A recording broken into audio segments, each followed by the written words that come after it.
identify who they're directed to, please.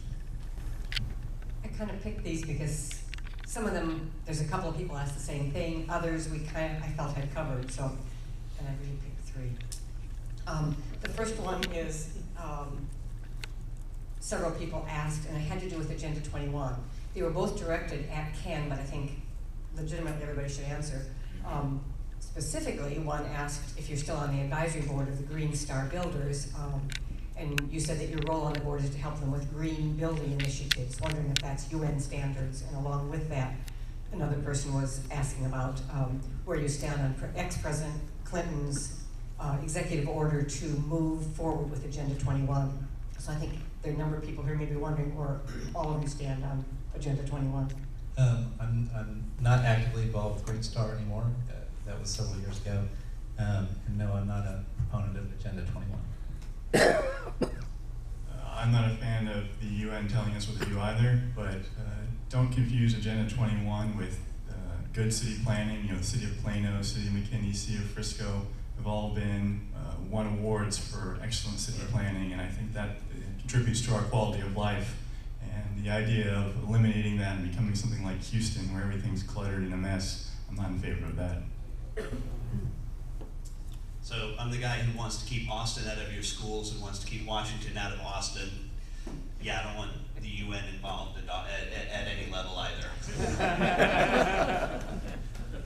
This was directed especially to Ed, but I think again it can work with all, and having to do with the Constitution, in talking about, this isn't in the Constitution, define general welfare as used within the Constitution. Ooh.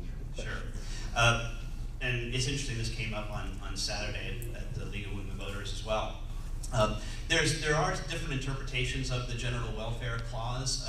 The one that I most favor is one that says this. It means that we're supposed to use the monies that come into the federal government for everyone equally, or evenly. It's supposed to be spread across evenly. It's not supposed to favor any one particular group or company. So in other words, bailouts, not general welfare.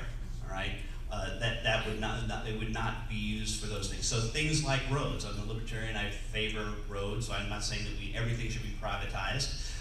So that's the interpretation of general welfare. Now there's a more subtle difference that is still at play here, and there's a Madisonian view and a Jeffersonian view. The Madisonian view was that you must also attach, when you said general welfare, you must also attach it to one of the other provisions listed in Article 1, Section 8.